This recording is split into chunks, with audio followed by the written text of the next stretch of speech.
Yes, yes. Hello, hello. Another podcast episode. I'm joined by a remarkable guest. I have been enjoying your presence on social media so much, Colin. I'm joined by philosophy professor Colin Bodayle. Is that how you pronounce the last name, Bodayle? Yep, that's right. And we're here to talk about Hegel. I mean, Hegel is, as far as I know, because I've read very little of Hegel, he's this foundational philosopher both in German philosophy and philosophy overall, but obviously, in terms of our show and the peer review of it, Marxism and the development of dialectics, modern dialectics. So I wanted to bring on someone that was an expert about Hegel because I am not, and sort of unpack both his work, his life, and the impact of both on present day Marxism. But Colin, just a brief introduction for yourself for the viewers. I know you're a philosophy professor, but I think you have either a recent article that has come out, an academic article, or one coming out soon. So brief sort of intro to you. Yeah, so my name's Colin Bodayle. I currently am teaching in the ethics department and philosophy department of Villanova University, where I'm writing my dissertation with Gabriel Rockhill, which I should be finishing up this year, on Hegel and Marx. And let's see, I have two master's degrees too in philosophy, and yeah, we'll almost have the PhD. And I just published an article in the journal Idealistic Studies, which is a German idealism academic journal, on Hegel's critique of Kant's moral postulates. And hopefully I'll have some more articles coming out soon, as well as public essays. You can find some of those on my Substack, for example. So yeah. I'll make sure to put Colin's Twitter profile as well on the description of this video. So if you're watching, or if you're watching on podcasts or whatever, you can find Colin's social media down in the description. But let's get right into it. Before we get into like the heavy philosophy and theory of Hegel, just a brief synopsis of his life. I did a quick sort of run through of trying to get like a Wikipedia understanding of Hegel's life. But from your understanding, give us a quick synopsis of his upbringing. Where did he go to school? What was his impact? Where did he go, etc.? Yeah, so he was born George Wilhelm Friedrich Hegel in 1770 in the Duchy of Württemberg, and so most people called him Wilhelm, as like that was like what his friends called him, I believe, at least his family. And Württemberg has a complicated political history, so in a way, we think of him as a German philosopher, but there's not really a Germany to speak of at the point when he's born. He's like born into this duchy that's part of the Holy Roman Empire, which is like in German Heiliges Romanisches Reich, the so-called, there's like the different Reichs, right? And then the Bad Reich, and all that, right? And then, the Fourth Reich, which has George Jackson, right? So, that Reich. But there wasn't really like Germany. Like, it's a duchy, and it has a weird political structure too. But then by 1806, the Holy Roman Empire no longer exists, and the Duchy of Württemberg is like an independent kingdom that's allied with Napoleon Bonaparte. So there's like a weird kind of complicated political history to where he's born. His father was like basically a civil servant. Like, he was like, I think, the secretary of the revenue office at the court when he was born. And there were a lot of like Hegels in the area, and a lot of them were pastors. And it seems like his mother was like extremely well educated for a woman during this time period, was kind of wanting him to go and pursue theology, become a kind of minister or pastor or something along these lines. What's interesting about the politics of Württemberg is that while they were kind of like controlled by a nobility, the nobility didn't really do anything political wise. They kind of just sat back and let the bourgeois classes take political control over everything. And so there was like a section of the bourgeoisie who actually they were called like non-notable notables, and they had like the monopoly on all the prestigious positions in politics, in the running of things or whatever. And Hegel was not part of that subclass of bourgeoisie who had political power. And so, biographers speculate this is maybe why Hegel was not, when he thinks about freedom, he's not just thinking about the freedom of the bourgeois necessarily from feudal ties, but as a kind of maybe more general concept. His mom died when he was 11, which left like a really huge impression on Hegel, and Hegel often wrote as like an old person about like the death of his mother. His mother, he was already able, like starting his Latin lessons when he started his Latin school at age, age 5. So his mom had been teaching him Latin from a very young age. And the Hegel family, like they're kind of like way that they were trying to move up the social ladder just by being enlightenment, like very smart, intellectual kind of people. Hegel did not get along with his dad. They fell out over the French Revolution. His dad was more reactionary. So there is like a weird political history to where he was born and like where he kind of grew up, and it's kind of changing hands politically, and it's not necessarily like Germany as we think of it. Although, you know, he spoke German in the I'm going blank on the dialect of it. I can't remember the specific dialect, but it's a particular, it's like very similar, I think, to like what Gadamer and some other philosophers spoke. But anyways, so in 1788, Hegel begins at Tübingen Seminary. And then his roommates at Tübingen Seminary are Schelling and Hölderlin, two other major German idealism figures. Schelling was a lot younger. He was kind of considered like the Wunderkind, like child genius. Hölderlin was the same age. Hölderlin would go on to become one of Germany's like greatest romantic poets. And while they're in seminary, right, they're in seminary in 1788, and what happens a year later? The French Revolution. And well, all three of them, as kind of seminary students, are really inspired by the French Revolution, and they start trying to like develop ideas inspired by revolutionary ideas. During this time, Schelling and Hölderlin are particularly interested in philosophy at this time, especially Kantian philosophy. We think of Kant as kind of this kind of like really kind of like uptight, prudish kind of philosopher, but Germany really saw Kant and his ideas of freedom as almost like an ideological weapon in a kind of cultural revolution of the French Revolution ideas. And that's really how Schelling and Hegel and Hölderlin see Kantian philosophy and German idealism. They're like, we need to like spark the ideas of the French Revolution in the masses of Germany so that they rise up and take power for themselves. So they very much are in that kind of revolutionary tradition. If you read their exchanges with each other, this is very like clear. While Schelling and Hölderlin were more in the philosophy side of things initially, Hegel, strangely enough, actually wanted to see himself as a kind of popularizer, like a popular educator, someone who would write public essays and stuff like that to target the public.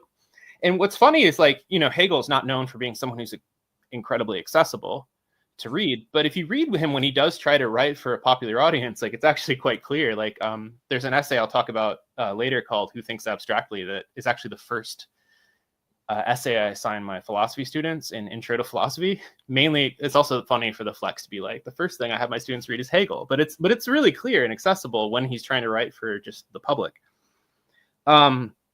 There's a myth that on the date of the storming of the Bastille, Hegel, Schelling, and Hölderlin planted a tree to mark like the growth of the French Revolution.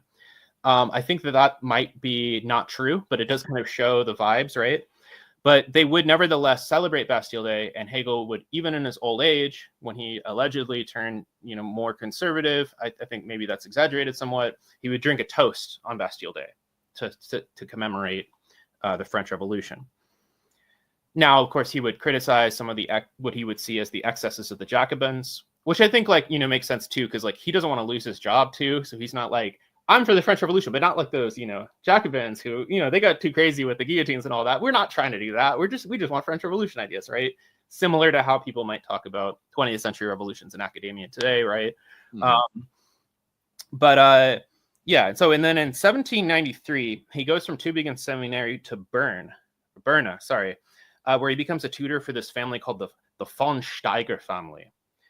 And here Hegel, who comes from at least like a very educated intellectual family, has to basically be counted among the servants, because as the tutors were considered servants to the to this aristocratic family, who was kind of the guy, the Lord von Steiger was like really reactionary, really stupid.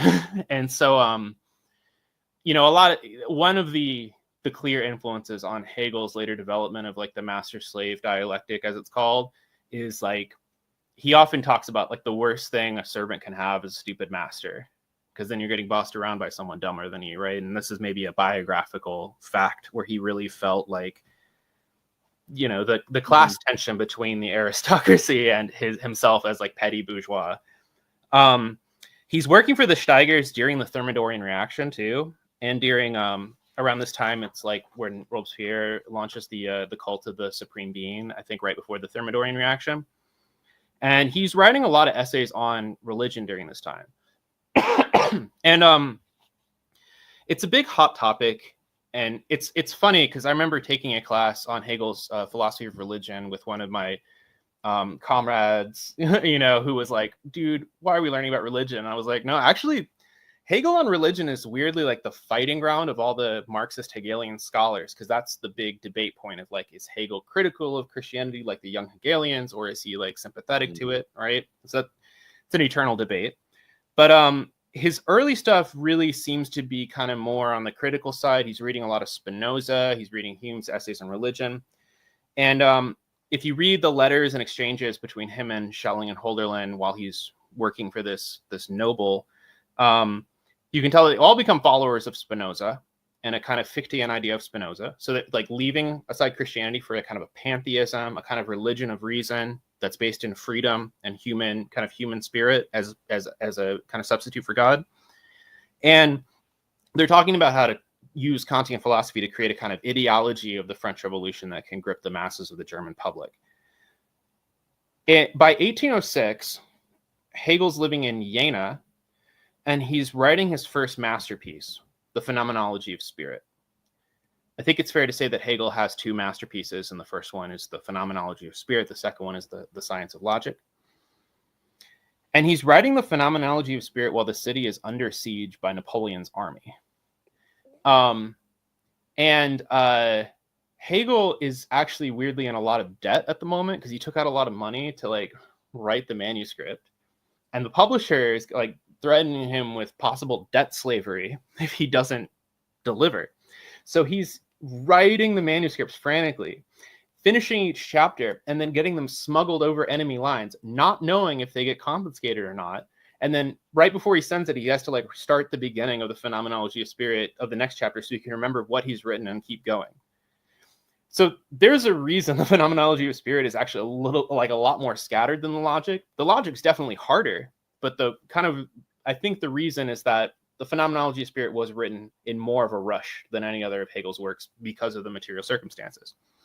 He finishes the last chapter, Absolute Knowing, sticks in his pocket, and right on that day, the army had broken through, and so he walked out just like casually to see the battle, and walks back to his place, and it's been destroyed and ransacked. And so thankfully he had it in his pocket. So I mean, we almost lost the Phenomenology of Spirit. Like, it just like very strange contingencies of history. And something I forgot to mention too is that like Hegel, like in weird like places, like he was such an advocate of freedom that he kind of hoped for the French to defeat like the German or Holy Roman Empire armies, right? He had a kind of revolutionary defeatism in his attitude too. Like they weren't like rooting for the side of freedom. They didn't really care about what language or country or whatever kind of thing.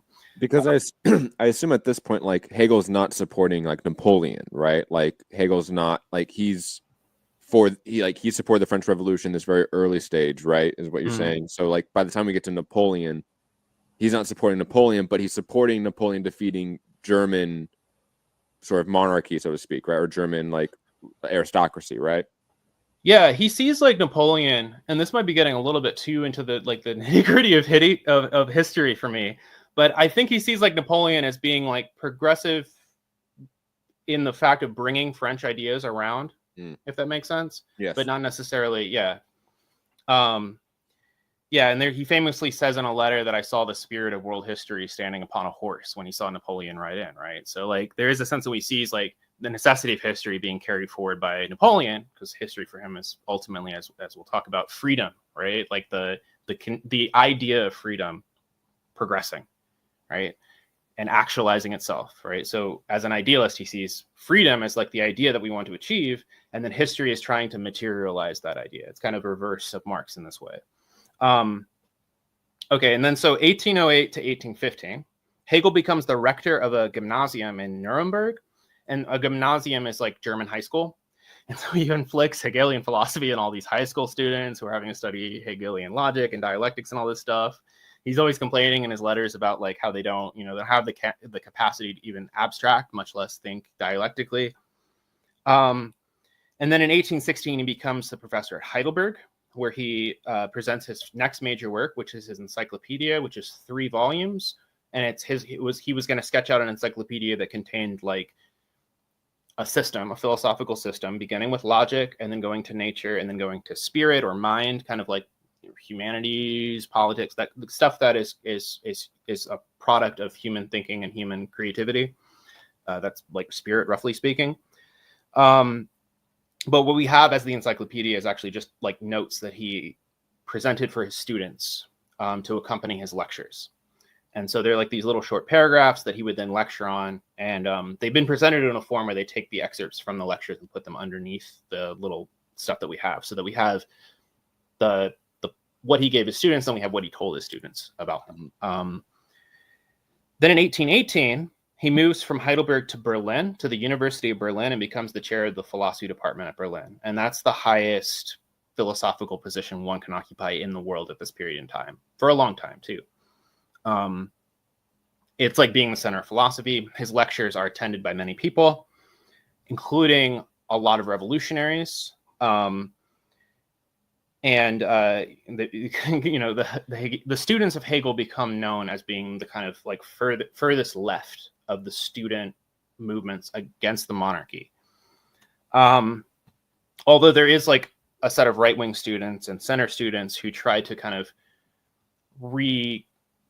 try to distance Hegel from his more left-wing followers.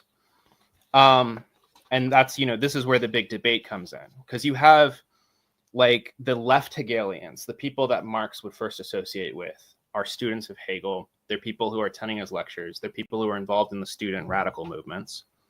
And then there are the right Hegelians, which are more like pro-monarchy, pro-status quo, pro-Christianity, whereas the left Hegelians, right, are like Feuerbach, right, critics of Christianity, Strauss, the Bauer brothers. And then, Engels and Marx both separately, although they never actually met during this time, they were actually both involved in the left Hegelian groups. Mm-hmm. In like 1820, if I remember right, so in 1820, Hegel like writes his Philosophy of Right, which is his last like book that's published in his lifetime. And that's his book on politics. And it's very controversial what his actual political position is, because it's dialectical and he's developing a lot of steps. But here's the very interesting thing. He submits the manuscript to the publisher, and right after he does this, the forces of reaction put a strict censorship policy into place, banning all like texts that are revolutionary, promoting French Revolution ideas, anything like this, critical of Christianity. Hegel withdraws his manuscript from publication, edits it, writes the preface that's so controversial where he says the rational is real and people think he's sucking up to the monarchy, and then resubmits it. So like the assumption there is that like that work is almost distorted because he had to self-censor himself to publish it, exactly. right? Exactly, yeah. And a lot of the students felt betrayed by it, just like a lot of, us right now feel, betrayed when famous academics, because they're afraid of stuff, censor their views about Palestine or tone things down. So it's kind of, mm-hmm. seen critically as a move for self-preservation. But, when Hegel was younger, Fichte got, kicked out of his position and exiled for just the accusation of atheism. So he was very cautious to be careful about his viewpoints. Lasordo's book on Hegel is really interesting because he points out like a lot of the moves that Hegel did make to censor. Like Hegel will usually fall back on really complicated language to hide what he's saying. And Lasordo points out that Hegel basically says that you're totally justified to steal bread if you need to eat. He's like, there is no wrong there. Like the starvation is a worse wrong than theft. and then he doesn't quite spell it out when he writes it in the actual text, right? And so I think what's interesting too from this whole debate, which, you know, I'm just starting to like get the surface of, because I know Hegel's like logic and like kind of critique of metaphysics better than his politics. But if you look at Hegel's actions, Hegel's students, his left-wing students, he would defend them. There was one student who was incarcerated for being part of a protest. They had a protest where they burned a bunch of reactionary books that were, you know, pro-monarchy or pro the codes that were in effect. And Hegel posted bail for one of his students that was equivalent to a 3-month salary. So that's like a material way that he contributed to the revolutionary movement of overthrowing the monarchy. Another one was the student, what's the guy's name? Caraway. He's the guy that actually found a bunch of his notes from Hegel's lectures like 2 years ago. They haven't been translated yet. But he actually did a kind of like, there was a guy who shot a reactionary playwright, and Caraway wrote a defense of this guy, kind of like defending Luigi Mangione or something, right? Yeah. And like Hegel did everything he could to keep his student from getting kicked out of school and all of this stuff. So he stuck his neck out for the left Hegelians. And that's, you know, some might say, oh, that's just because they were his students. But it seems like somebody who, you know, drinking toast on Bastille Day actually really had something, you know, like an investment in the French Revolution, even in his older age. Yeah, there's different factions in the German movement. There's like a German nationalist faction and a liberal faction. And I think Hegel is more on the liberal faction than the nationalist faction. One thing is that the nationalist faction tended to be heavily anti-Semitic. And Hegel, where, you know, I'm sure like he says some things that are not flattering about Jews somewhere, but as far as his own political positions, he wanted full emancipation for Jewish people, full political rights, no discrimination, all of that kind of stuff, right? So he would have been probably more in the liberal side of things. And then, of course, like the left Hegelians would become eventually communists, Marx and Engels, right? And then, unfortunately, on November 14th, 1831, Hegel died at the ripe age of 61. From probably cholera, maybe something similar to cholera. And that is unfortunate because, you know, he never finished his encyclopedia. He was lecturing on so many things that would have been really interesting books. But he was not able to do this. So then his students went and they compiled the notes of all these lectures and all these things. So we do have a large body of material of what Hegel talked about to his students.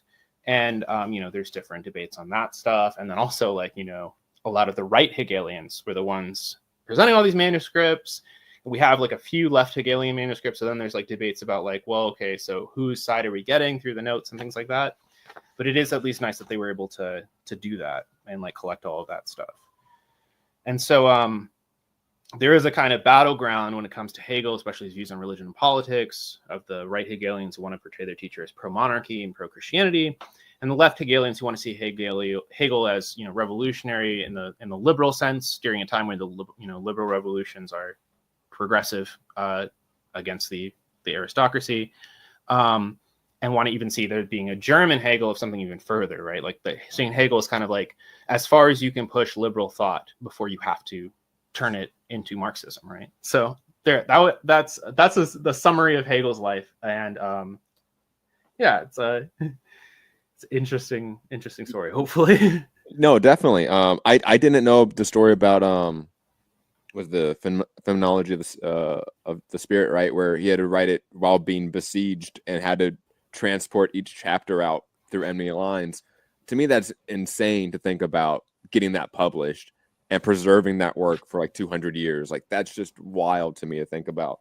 But let's get more into his philosophy and his theoretical work, and specifically Hegelian dialectics. Mm-hmm. Why is this a shift not only in philosophy, German idealism, but why is it this shift to how do we get from that to Marx and Marxian dialectics? And then obviously the comparison of the two, right? Like why are they different? What does Marx do to Hegel to conform it to his philosophy and theory?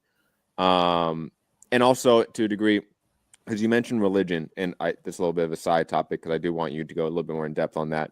Because I always read it that like Hegel was like a devout Lutheran, and from the sounds of it that you're presenting, that Hegel could have been an atheist or agnostic. He could have been something else, and that's a little bit more of a debate, so to speak, is his religious views. So I do want you to tackle that as well. But first, dialectics, because that's the big one. That's the foundation for all of Marxist schools of thought. But it really starts with Hegel. How do we get to Hegelian dialectics first? Okay. So Friedrich Engels says, I believe it's in Ludwig Feuerbach in the End of German Philosophy, that that there are two components to Hegel. There's the system and the method. The right Hegelians go for the system, right? Like, can we complete the system of deriving all the concept, of kind of deriving all the kind of abstract concepts of human knowledge in a systematized way. Whereas the left Hegelians go for the method of dialectics.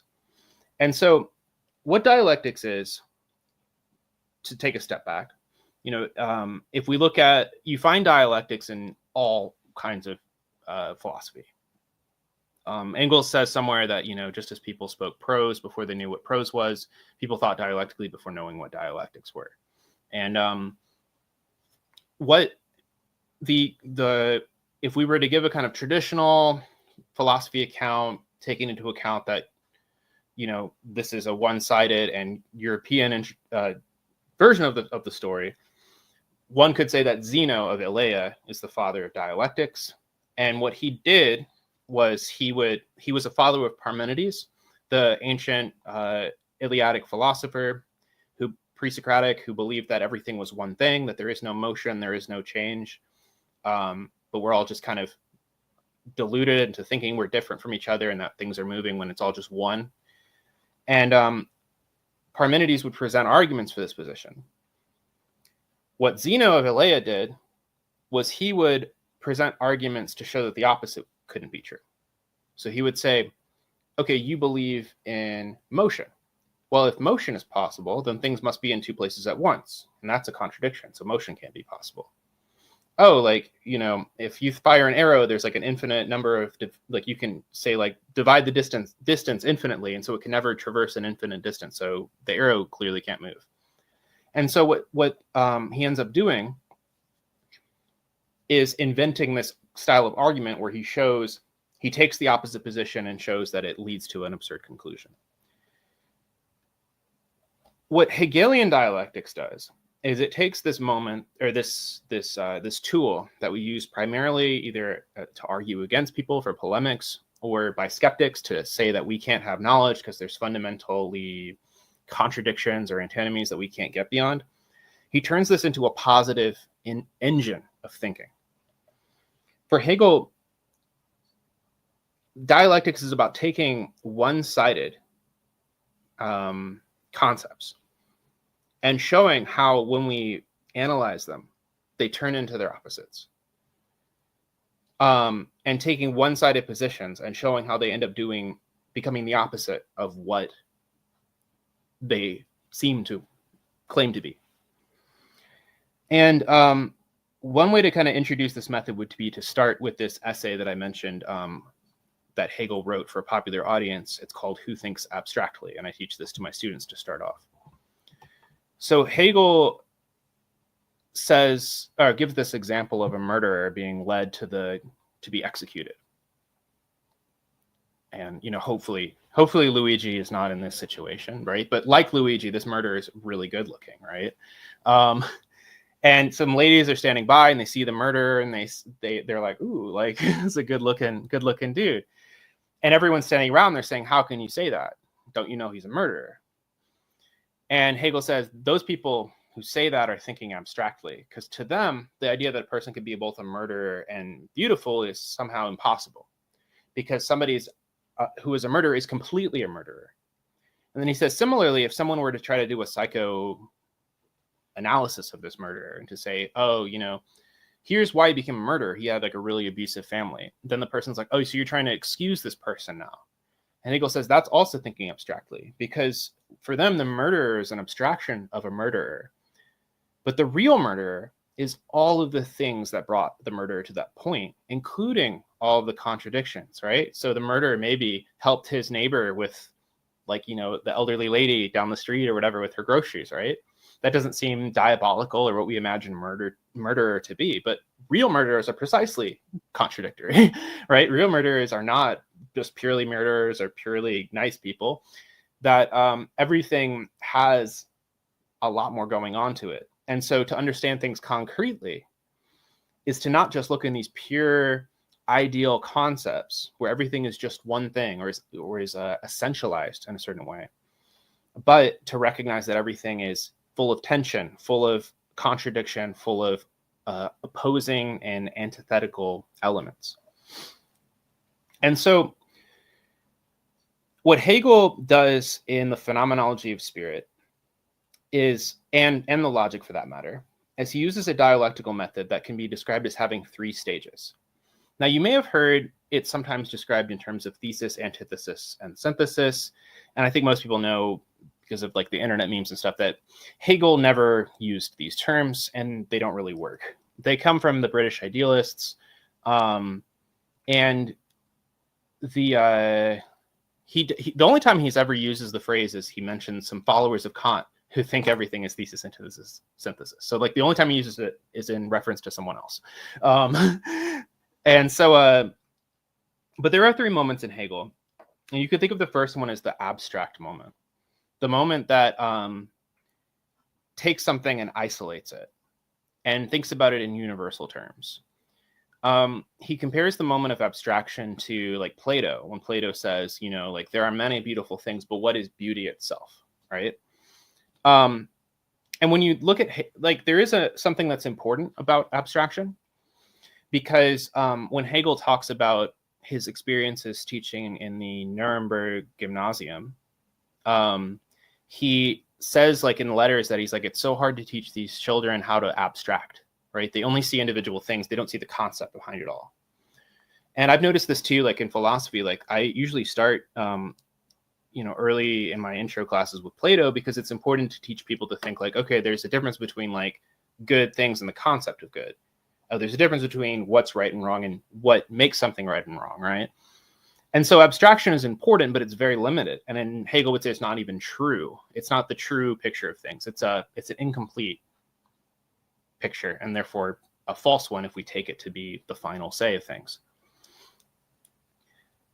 Abstraction is important for Marx too, right? So the first move in Capital is to say what the wealth of nations in the capitalist mode of production appears in the form of commodities.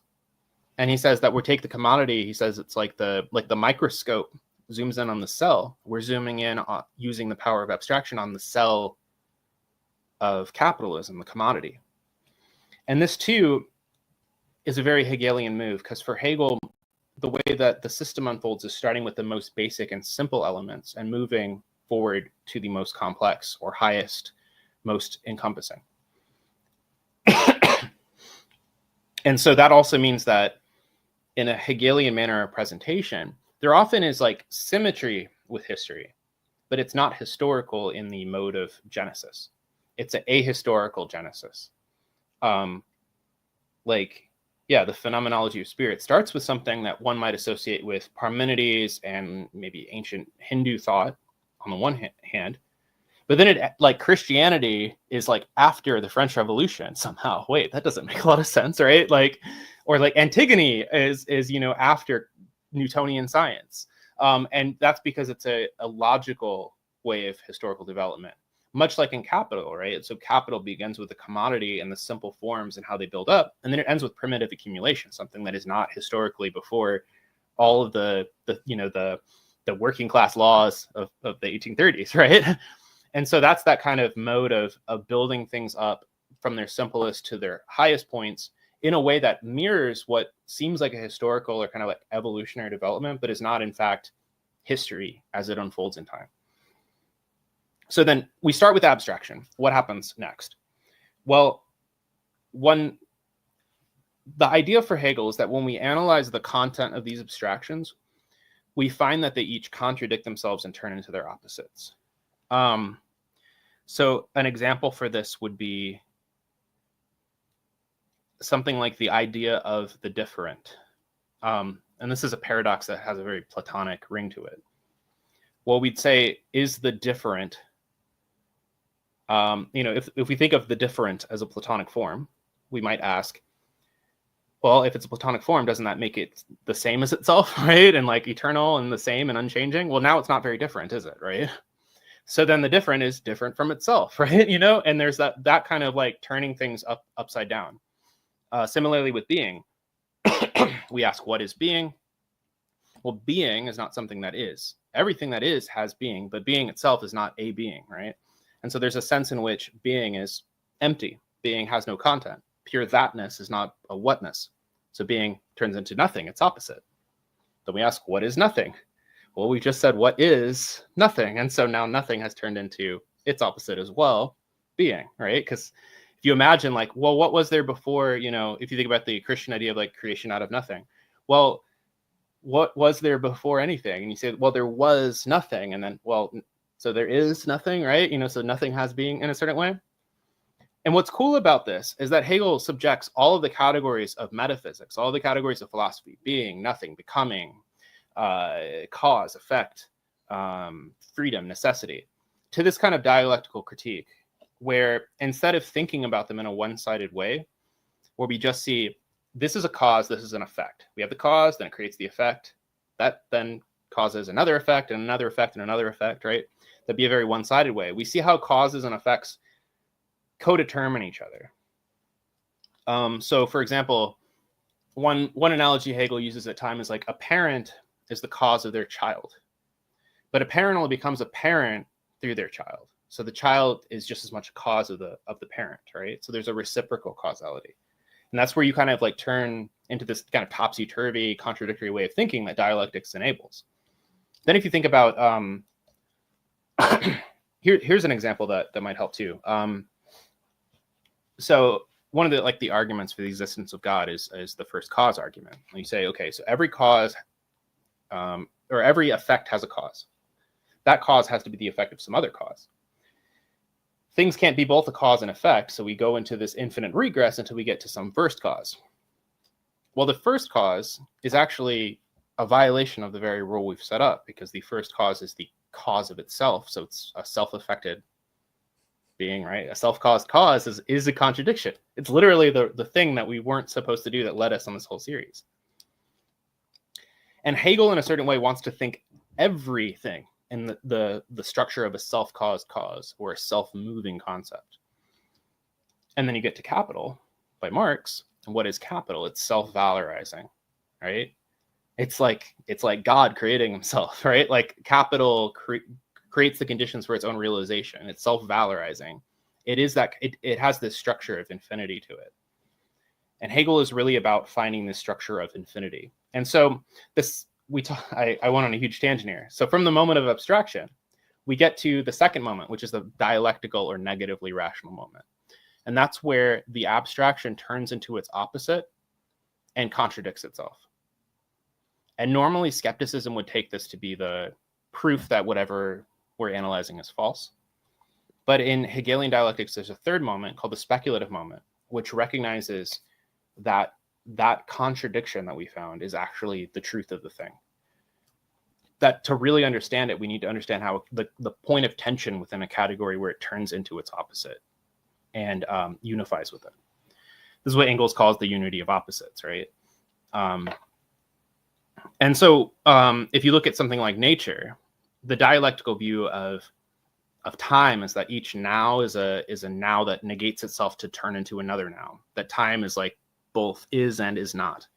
If you look at the dialectical idea of motion, things are in two places at once. They like move kind of like a cartoon where they're like, between two places, because for something to really move, it can't be at one place and then another place and then another place, but it has to be between the two places. Boundaries are really interesting too as a dialectical thing, because like where is a boundary, right? Is the French-German border in France or in Germany? Well, in a weird way, you have to think how the France from the French side it's in Germany, and from the German side it's in France, but it's like what is in France is its termination and all this stuff. And so what you get from dialectics is this way to think about relations and interaction in a way that takes every aspect of this into account. You see it from every possible perspective and how everything determines everything else. And in the science of logic, Hegel does this with the pure thought. So I'm just going to think the concept of being, and I'm going to think about it until I find the inner contradiction in it, and that's going to produce its opposite, nothing. I'm going to think nothing. It's going to produce its opposite, being. And then the higher concept is going to be realizing that there's a movement between being and nothing, which is then becoming the higher concept, because what becoming is change, transition. And so then we have two sides of that correspond to the previous sides. Being we have coming into being and leaving being, which is like, something that's entering being, neither all the way is nor isn't. Something that's the moment that something ceases to be, it's not fully gone, but it's not still here either. It's like between the two. Is that where we get the term like sublation, so to speak? Is that where that term comes in? Is that the becoming, so to speak? Yeah, so I can talk about sublation. So sublation is a German word Aufhebung, which Hegel really likes, because it means so like one way you'd use it in German is like if you were to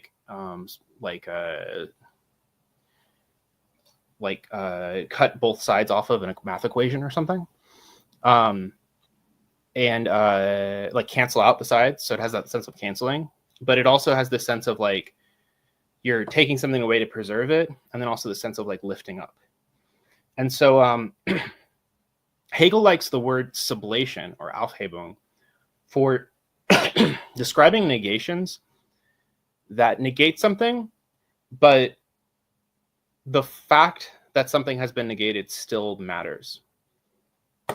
There's a Zizek joke about this that I think comes from a film that's quite good for illustrating this, which is the Sartre walks into the bar and asks for the coffee without milk.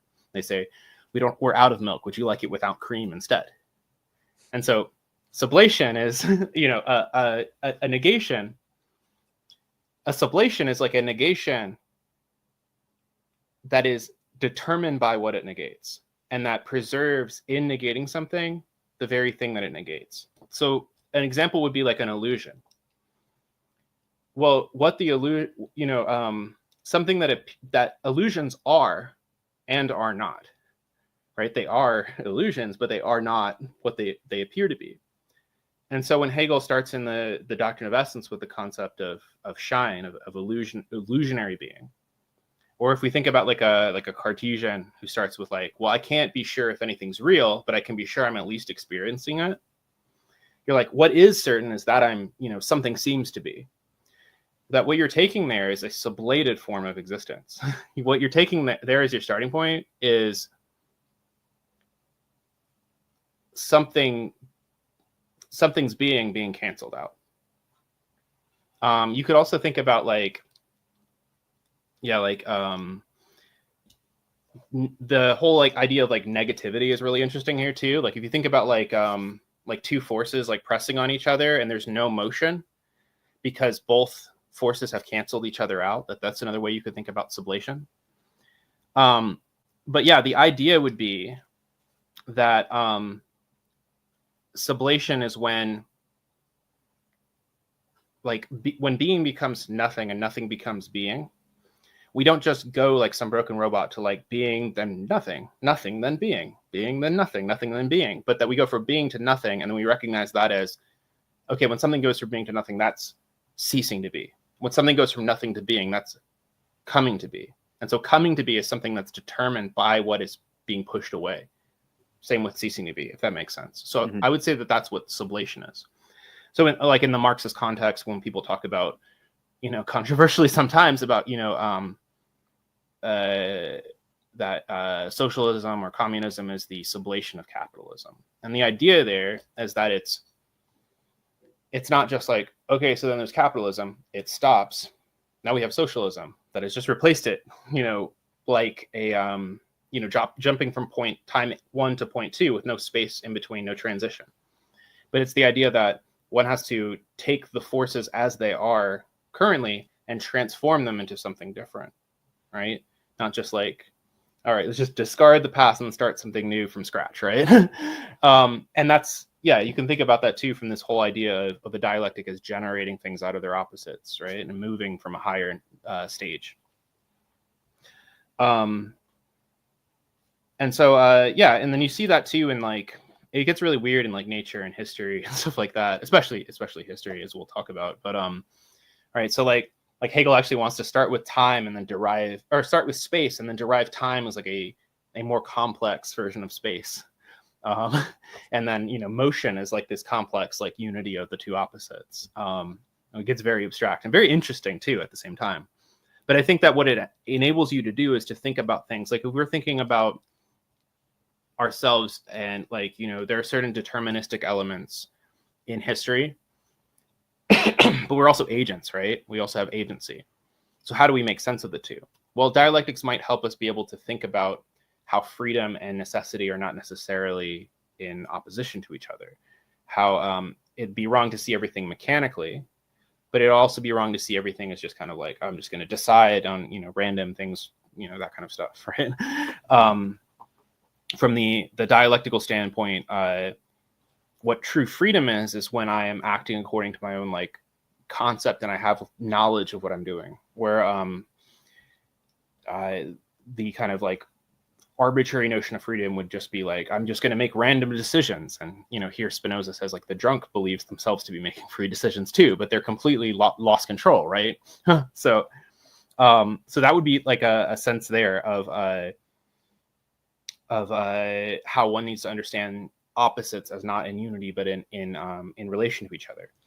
That the way that we are determined affects how we think, but then how we think informs our actions, which is then leads us to redetermine the world, which then redetermines ourselves, right? And so there is a movement from the world to how I'm thinking to how I'm acting to how I'm changing the world. That's then reconfiguring how I'm thinking, right? And so dialectic is about the movement between opposites, the transition of them into each other.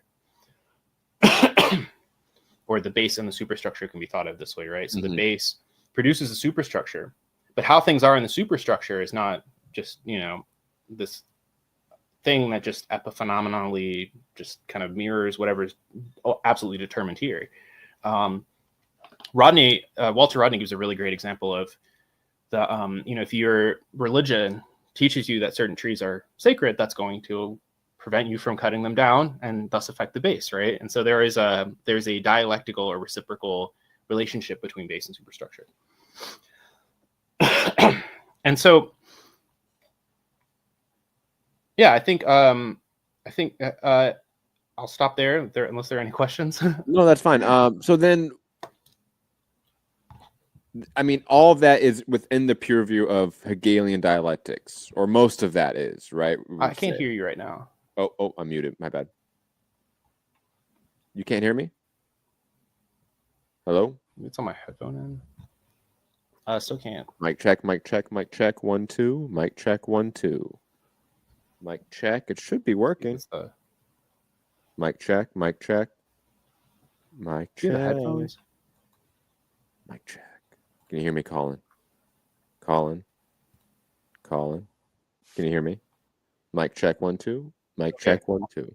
All right, I got it. No worries. I think it was the headphones they kept falling out, and so I think they had their own volume. I very rarely use headphones. No worries.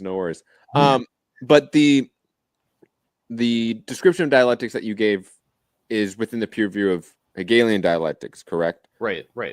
So then what's Marxian dialectics? What does Marx do to dialectics that makes it unique, so to speak? Yeah. Okay, so I think there's a conventional wisdom nowadays, which comes from Althusser, which suggests that the young Marx was more Hegelian and the older Marx of Capital broke with Hegel. And personally, I think that this is completely false, and no pun intended, it's exactly the opposite.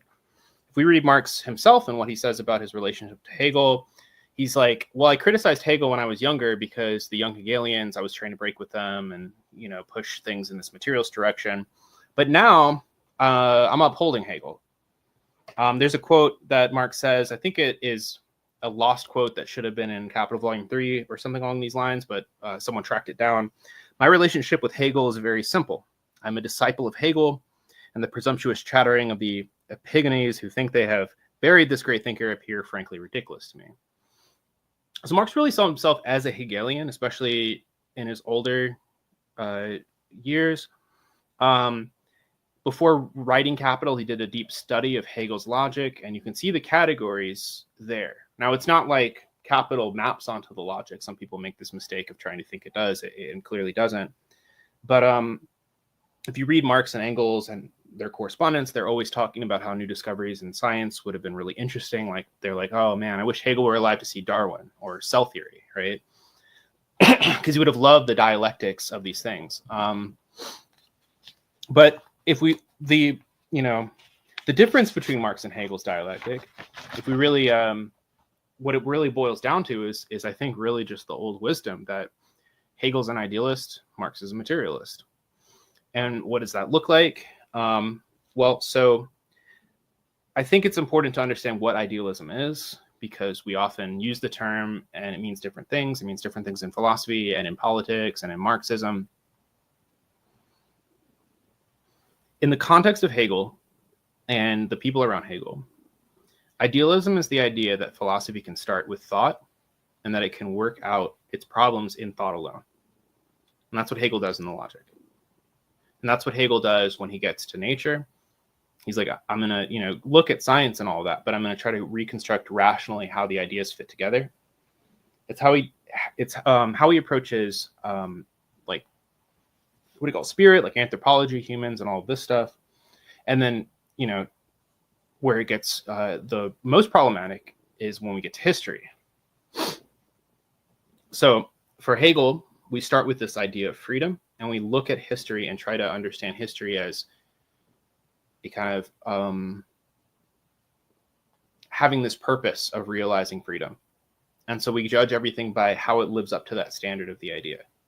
Now, it's not everything just in our heads. There's a material aspect to it. At least there is for Hegel, where like whether or not, so take something like the United States, right? So one could look at something like the Declaration of Independence and read, all people are created, all men are created equal, right? And then if one were to take a Hegelian standpoint, one would say, okay, well, has the United States realized this concept? And the answer would be no, right? Of course. Especially not when those words were written, and not so today either. And so from an idealist standpoint, you're saying, okay, the US has not measured up to its own concept. And you see the young Du Bois talk like this too, like young Du Bois, but early Du Bois is what I meant to say. Yeah, like, it's like, it's the United States is failing to live up to that standard of freedom. And Du Bois was really influenced by Hegel as well, especially during like Souls of Black Bolt and stuff like that. And so that is a very different way of viewing things as the progressive unfolding of freedom, even though one can say true things using that method, then the much more sophisticated Marxist analysis of we're starting with the economy. We're looking at things. We're not just looking at how they correspond to an idea. We're looking at where exploitation is, where the money is, right? Where the power is, who's benefiting from all of this. Now, it's important to notice that Hegel is like, in a way, like the best of the idealists. I think, like they can't get, Lukács has this idea, it's like the pinnacle of bourgeois philosophy is Hegel. And then after that, you either become a crazy Nietzschean or you become a Marxist. Like there's nowhere else to go, right?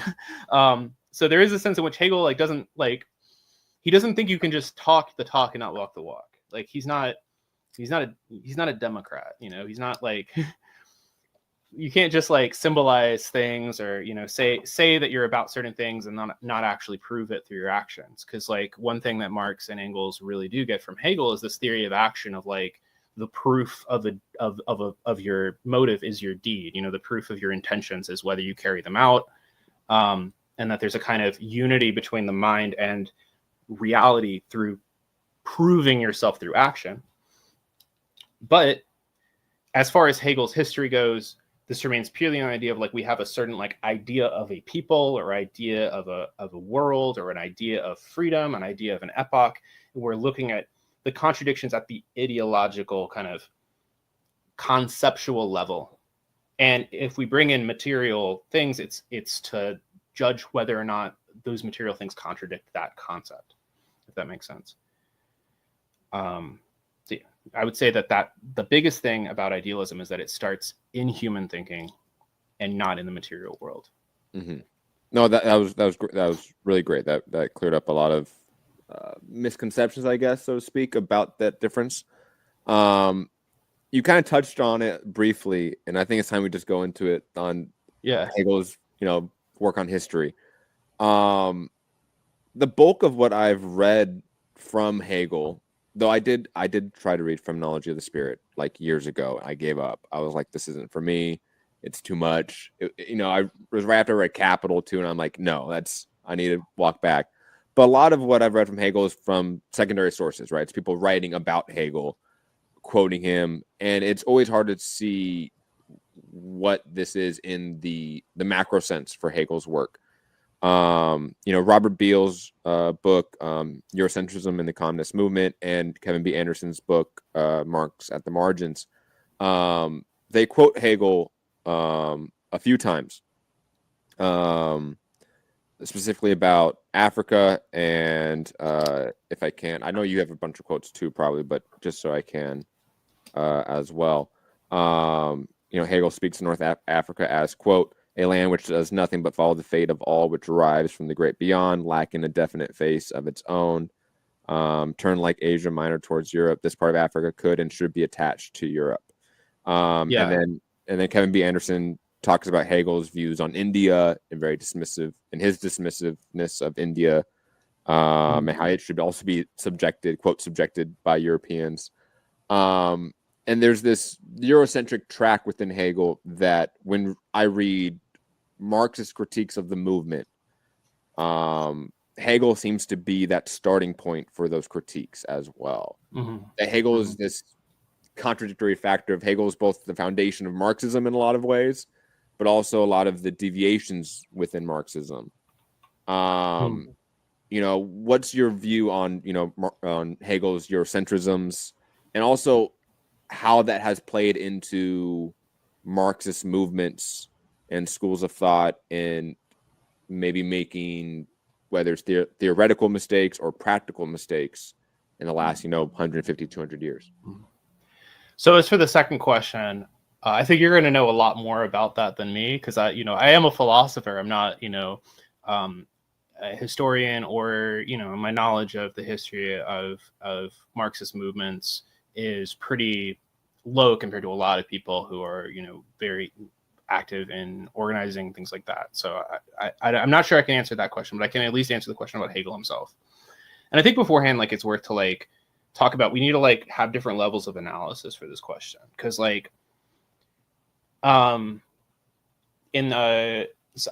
read Conscientism by Nkrumah recently, and he talks a lot about how he approaches the history of philosophy versus how people who are kind of sucking up to the European ideal approach it, and Europeans themselves approach it.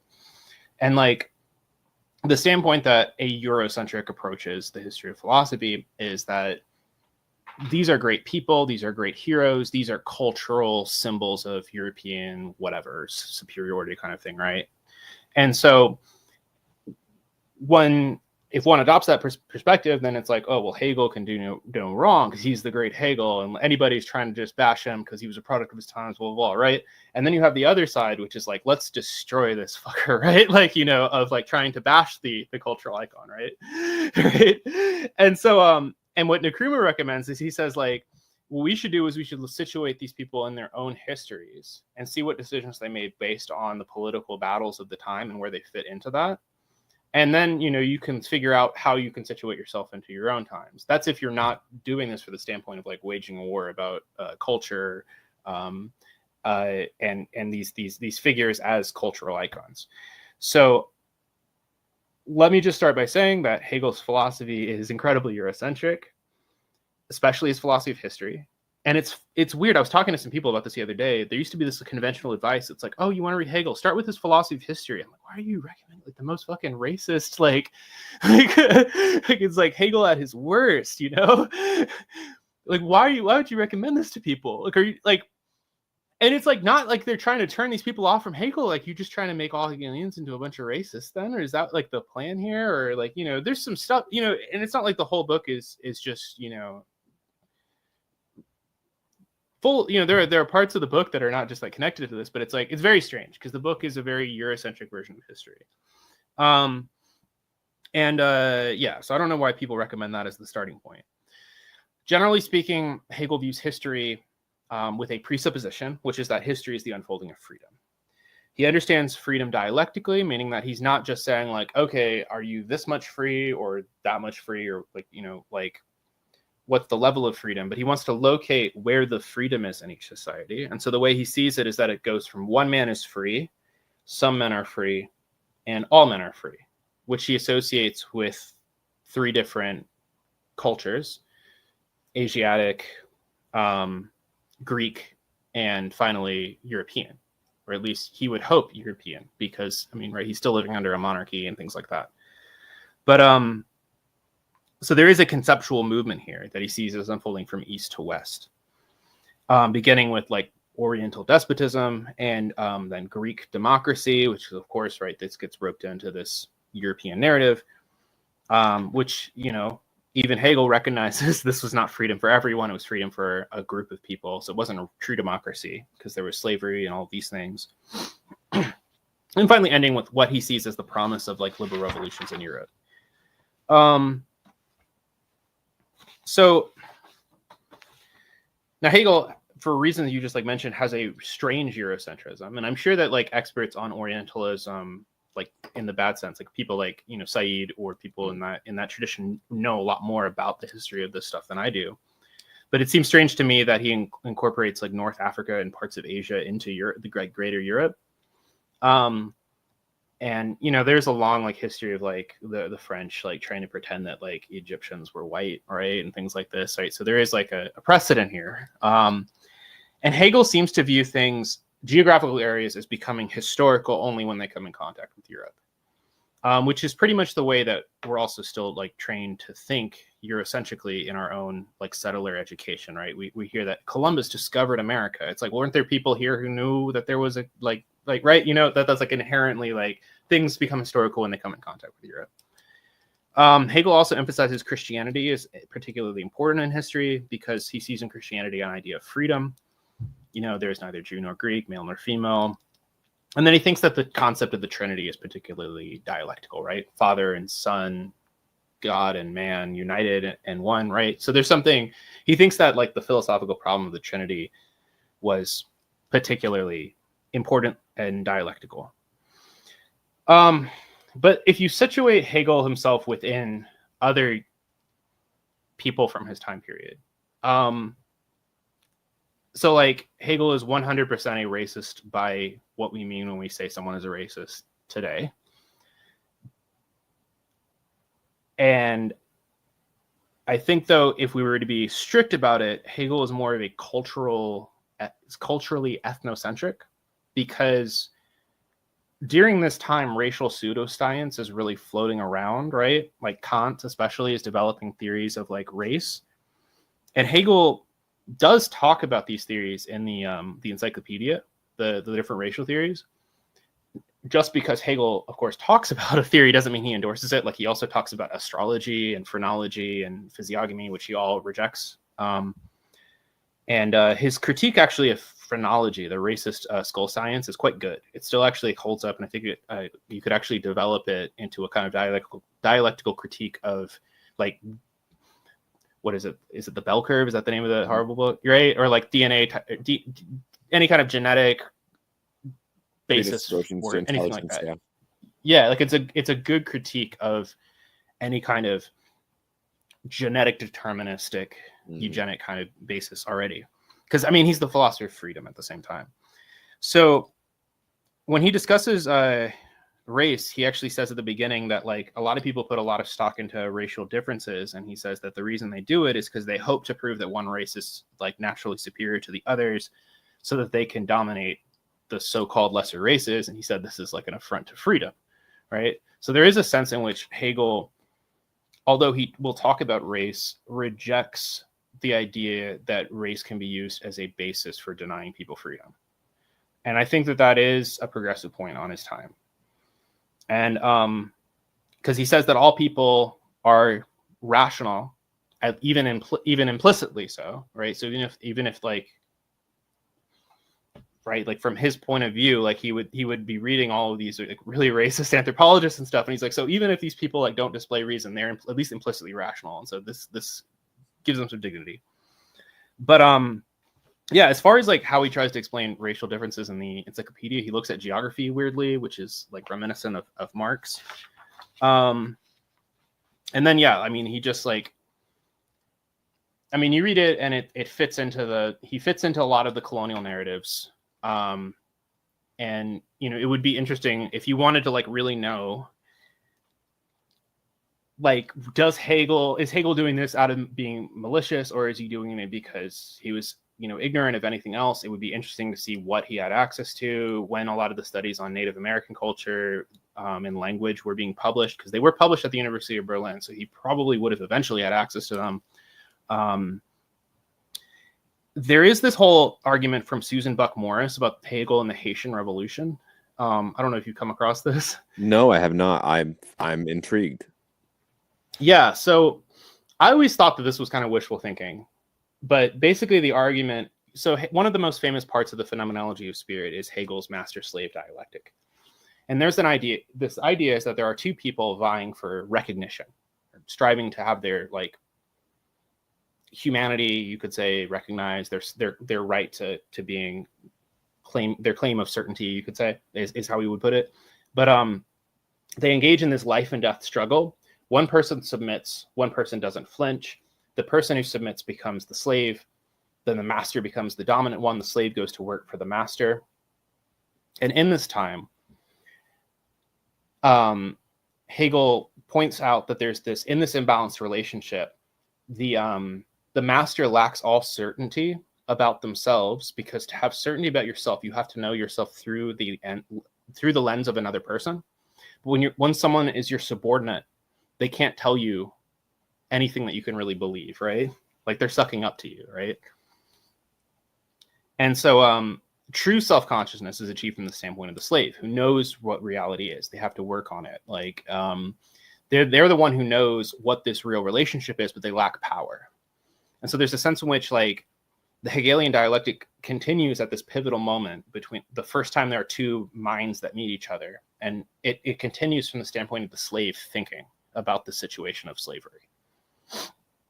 And so I've always thought that this mainly comes from his idea that the French treat their servants better than the Germans. I don't know if that was true, but that was his impression from like French literature, and then his shitty situation as a tutor. But Susan Buck Morris argues that the Haitian, he read about the Haitian Revolution and that this was part of the inspiration. And while I'm not sure how, you know, it's this paper cited a lot, and why I would want to go back and reread it. Something I did notice in his philosophy of history, as he talks about, you know, he says something that is I think rather racist, where he says that, you know, Black people don't have the same level of respect for life as Europeans. But he gives us an example, which he praises as courageous: thousands of unarmed Black men courageously charging into the line of fire into a European army. That's Haiti. Because in the Haitian Revolution, the slaves didn't have guns, so they just had to rush, just getting gunned down until they could grab guns for themselves and fight. And I talked to one of my friends who knows this history really well, and he's also a German idealist scholar, and I was like, I showed him the passage. He's like, yeah, that's Haiti. That's Haiti for sure. And so there is a sense maybe in which there's another line too where Hegel says something about like, and this again is, you know, it's a Eurocentric way of thinking, where he says that like he says that Haiti is set up as a Christian republic, and he says, see, this shows that there is innate intelligence in Black people, right? Which is awful, but he at least doesn't. He's trying, you know what I mean? So he's kind of like an ignorantly racist motherfucker at times, right? It's awful, right? Hegel is definitely like the epitome of like the contradictions within like early Marxism, right? Of like He really is. He really is. It's he's born from the Holy Roman Empire, Germany, a late comer to the colonial scene. Like he's around when all this shit's happening. And then you have the French Revolution, which changes everything in the European mindset, right? And then Haiti is only a couple years after that starts. So that changes the world dynamic. So, I mean, I'm not surprised a guy like Hegel, who loved the French Revolution, like he really identified with that, also identified with the Haitian Revolution. Mm-hmm. But then he's still stuck being a guy born in 1770. So, like, because early Marx, like you read stuff from Marx and you get like racist stuff. You do get it every once in a while. From Engels, especially, you do get it every once in a while. So it's not like I definitely understand like these are men product of their times. So I'm always looking for that kernel within the theory that is revolutionary. You know, like you mentioned Walter Rodney. Walter Rodney talks about how classes have. He might be talking purely about like the petty bourgeoisie, but he talked about how certain classes have like a dual revolutionary and reactionary tendency. Mm-hmm. And I see that also with like no offense, but like academia. Like when we get to like academia that's of the left, it carries with it this dual character of revolutionary tendencies and reactionary tendencies, just due to the environment that they're in. You know,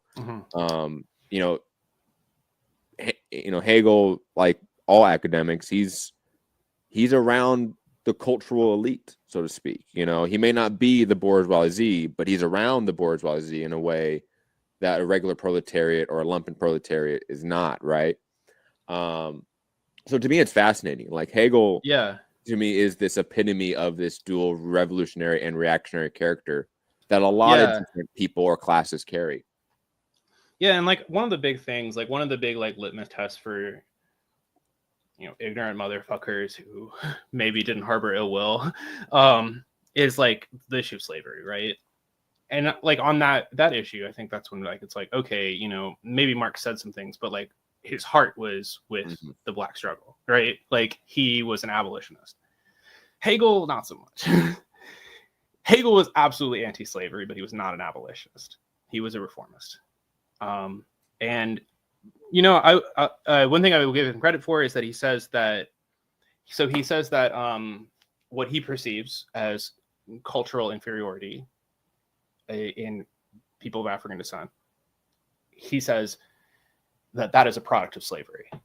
He said, so instead of saying, like most colonial apologists, that so-called inferiority is a justification that allows for slavery, his claim is that no, slavery is the condition that has produced, you know, in Rodney's sense, underdevelopment, right? Now, then he gets into this like, okay, but one has to make oneself worthy of freedom kind of statement, and one wonders what he thinks by that. Sometimes he's weird and dialectical about certain claims where he's trying to like give this idea of like, oh, you have to like take up arms and like fight for your freedom to like really like get it. So you could take a Fanonian reading to it. It all is probably more just him thinking along typical racist European lines, right? His view of indigenous people is really, really bad compared to, it's even worse than with Black people, which is surprising. I was like, I didn't realize that someone back then would even think so horribly of indigenous people, even more so. I guess it does make sense. It would be interesting to know what information he had, because all reports coming back from the Americas about indigenous people are being written by colonizers. So, you know, he shouldn't have thought these things for sure. There's no excuse for it. But one wonders, you know, where he would line up compared to, you know, if you read some of the people that like say they're cites, right, who are, or, you know, Orientalists or whatnot. So that's like, I think where Hegel like fits into his own times. Like there's the question too of like, is like Eurocentrism like is an inherent part of Hegelian philosophy, or can it be separated from it? Hegel, like when he talks about what he characterizes as like the people character of like European, specifically Caucasian people, he describes them in terms of like reason, understood in a very dialectical and Hegelian sense of like, because he sees reason and freedom as both kind of like thought determining itself, if that makes sense. And so, you know, one could make the claim that like, oh, so like Hegelian reason is like this inherently Eurocentric thing. And I'm not sure if I buy that. I think it's more that like Hegel was Eurocentric. And so he said that, oh, so then of course, like Europeans have the reason thing, right? So I think when we get to his history and the way he like lines up the peoples and all of that, I mean, it's in the orbit of Europe. It's in the orbit of European ideas. One thing I would say about how it's taken up today by Marxists is I think when we read these sections of Hegel, what we're reading them to learn about, unless we're just interested in Hegel biography for some reason, I think is primarily how colonial epistemology is set up, right? Because Hegel's like the progressive end of colonial epistemology. He's like we're just bringing freedom and culture end of colonialism.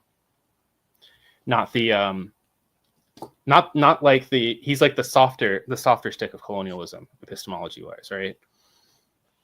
And so I think we need to read him along those ends, which is how different than how we would read the phenomenology or logic. Maybe the phenomenology has a little bit of history in it, so there, you know, but I'm not remembering anything particularly questionable in there off the top of my head.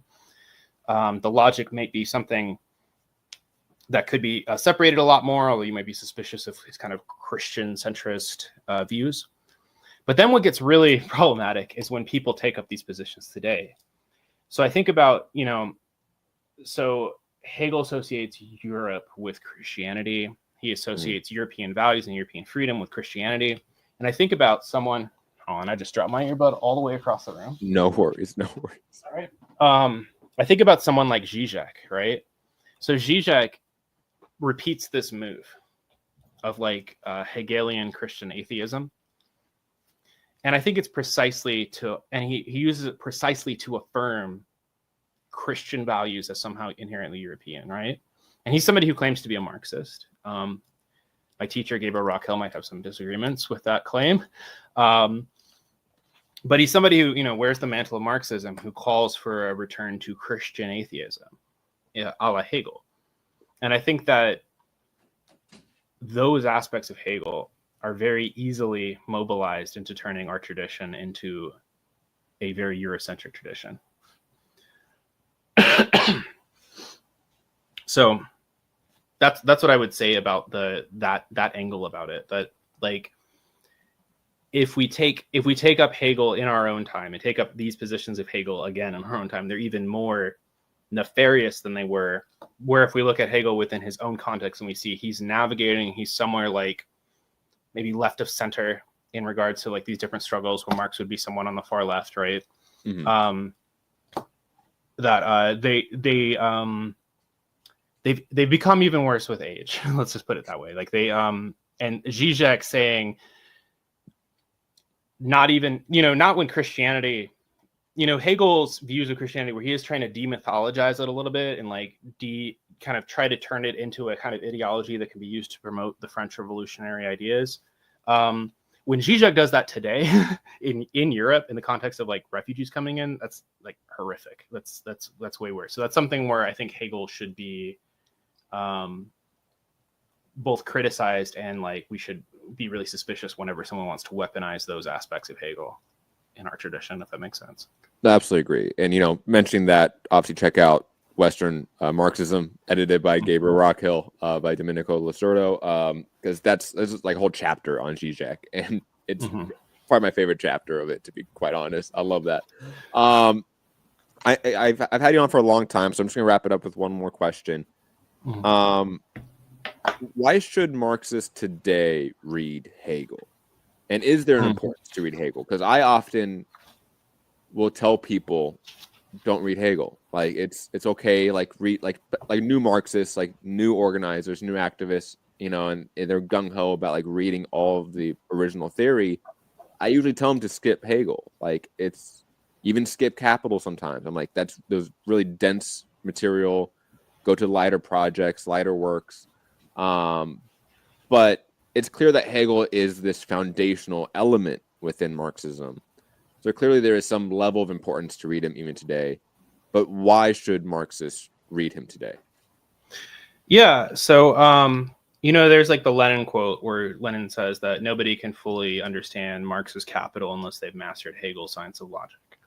Well, if we're waiting on every comrade to fully master Capital, we're not going to get anywhere. So, right? Not everybody has to read Hegel. That's what I always say, right? And I actually think you can skip Hegel and go to Capital. I actually found that I had studied Hegel in undergrad, but then I did an intense study of Capital and then went back to Hegel. Hegel made more sense to me after that, because Marx teaches you dialectics with something that's easier to like grab onto. I don't think every Marxist needs to understand Hegel, especially Hegel's Science of Logic. It's very specialized work. That's where I come in. I think that people who are theory focused, people who, especially within philosophy, who are working, what Althusser would call like a class war of ideas within philosophy, that Hegel is beneficial. Hegel is something that I think people who are theory focused can invest time into and get a lot out of. And learning to think through problems in a Hegelian manner is also something that's incredibly helpful to avoid one-sidedness. Now, the essay Who Thinks Abstractly by Hegel, which is on Marxist.org and is like, 5, 6, 7 pages, something like that. That's a good place to start to just get a little bit of Hegel to use. But I think at the end of the day, while I think it's worth to put time into Hegel if you're a philosophy student and a Marxist philosopher, we can't all be doing it. And so, I think that you can put your time into other things that are going to have quicker use value. Is there? Yeah. Sorry. Yeah. If you also have to work through a lot of philosophy to get up to Hegel. But if you want to do that, a philosophy education is something wonderful. And I think everybody would benefit from having an education in philosophy, going through, all the great classic texts and not depriving oneself of that. But, spending the 2-3 years, whatever it takes to master the Science of Logic, which 2 or 3 years after you already have a decent education in philosophy, is not something that we can all afford to do right now. So, yeah. Do you recommend reading Lasorda's book on Hegel before jumping into Hegel?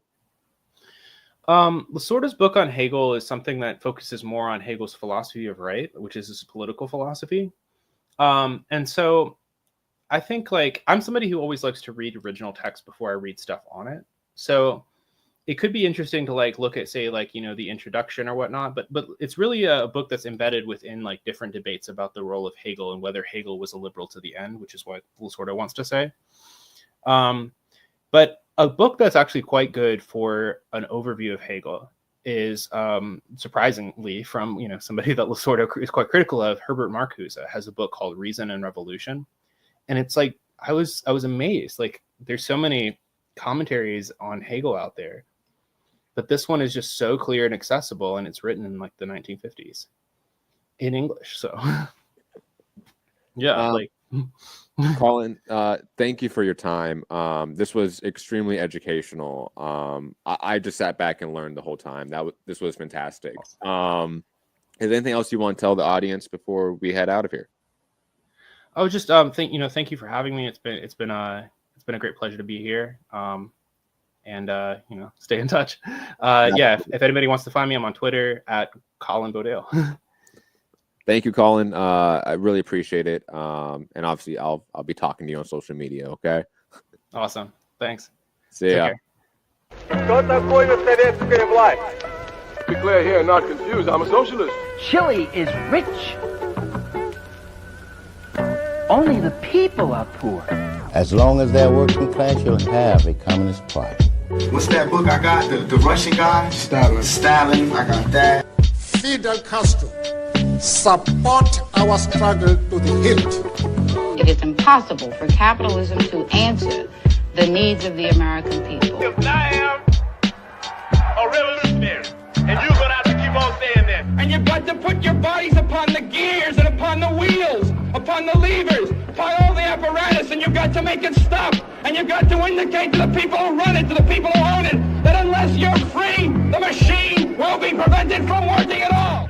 We are bound to transform society. As far as crushing the party, it's impossible to crush the party because the party is one with the people. There's capital versus labor, because there's always conflict. You don't mean exactly peace talks, you mean capitulation, surrendering. That's kind of conversation between the sword and the neck, you mean. We know that what we are facing here is actually American imperialism and not only Israel. The pattern of development in our society has been consistently to deprive the working people of the capacity to make choices. There is a new African in the world. That new African is ready to fight his own battle and show that after all, the black man is capable of managing his own affairs. Are we seeing like the collapse of empire? That white person that you see calling himself a liberal is the most dangerous thing in the entire Western Hemisphere. And the crisis in the capitalist world has been deep. La lucha armada es el único camino para la liberación. But that's all right, because we said even before this happened, and we're going to say it after this, and after I'm locked up, and after everybody.